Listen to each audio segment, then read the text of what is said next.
This morning, we welcome to the show the CEO of CAP, Sam Garraway, to talk about how we can budget and how we can tackle the rising cost of food, which is a real issue. So good morning, Sam. Thanks for joining us. Good morning. Good to be with you both again. Now, the moment I saw this, I thought this is a bit of a trap because I've been in situations in my life before where you're trying to save money and you think, okay, well, the food budget's the easy way to do it.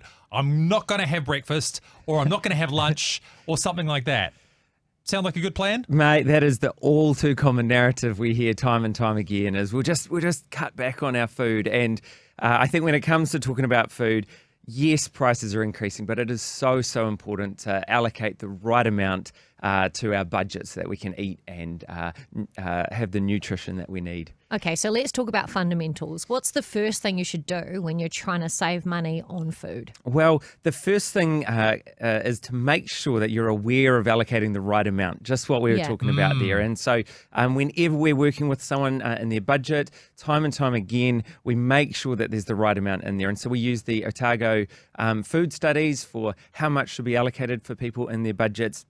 You might be encouraged to know that it's about 100 to 140 a week for one person, 180 to 220 for two people, and it keeps going up. And so if you're a family of five like mine, you're in that 355 to 395 a week. So the first thing is to know, prioritize the money on food if you've got it in your budget there. That is steep. Like when you think about historically how much you would spend on groceries, like it's really going up, isn't it? Yeah, I remember when my wife and I started to take a look at our food budgets, especially in the last year or so. Like, are we doing something? Are we going crazy here? Because I feel like we're spending like $200 for two of us. Surely not. Yeah. But you're telling me that's where we're at, and we've got to keep updating these for the people that we're working with. And so, what we've all been hearing in the media, the price of butter, the price of milk, people sleeping overnight in the car park out at Costco to get their butter. So the first thing is when we're building our budget, to put in enough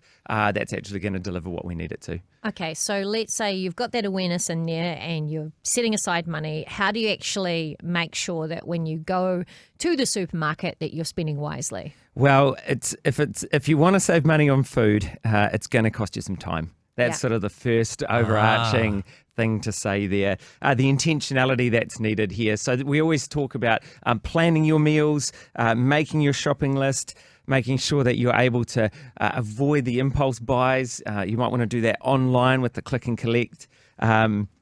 But that is going to be one of the best ways to save. You can use apps. There's one that's a New Zealand app. It's called appetize.io. You can use it for making your meal plan. You can use it for building your shopping list. And it's got links to different recipes and also to local supermarkets as well. Is there some value, and I'm saying this knowing I've done it before, and I don't want to do it, but I probably should, just maybe even keeping a record of what you are actually spending on your food over the course of a given month. Like, you tell yourself, I spend $180 a week on food. And then you actually look at what you've spent allowing for other stuff as well and realize it's maybe more than you think. You might have more room in the proper shopping budget than you actually realize. Yeah, and that's it. We've all nipped out to the dairy to pick something up or an extra thing from the supermarket on the way home. And so when you can plan for that well, it's going to make a huge difference. And so even when we think about takeaways, why do we get takeaways?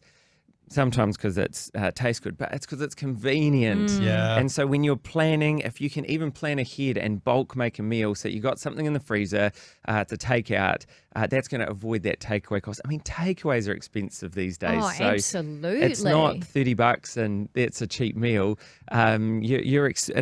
Takeaways is not a cheap alternative. Yeah, and I'm just kind of reflecting on what you said about popping out to the dairy to get like milk or cheese. Like you're about to make dinner, you realize you've run out because you haven't planned ahead.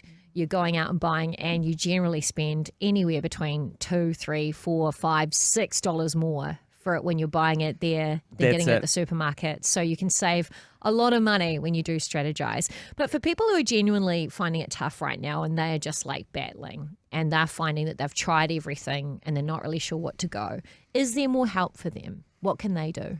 Yeah, we're going to continue to lean into how to shop smarter, how to shop and compare prices.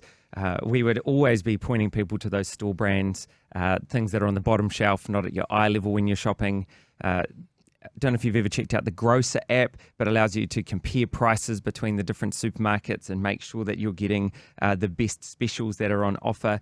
We also encourage anyone, if you can, in those budgets, squeeze in, even if it's $10 a week, to allocate towards bulk buying of your staple pantry items or things that aren't going to go off on that. If you can build that into your budget, then you're actually building those savings into your food budget each week. Even though it might feel higher, you're going to save in the long run on that. Sure. And I suppose really the biggest lesson from working alongside CAP too is that if you are struggling with this, don't do it by yourself. Yeah. Like that's why CAP's here, right? That's exactly why we're here.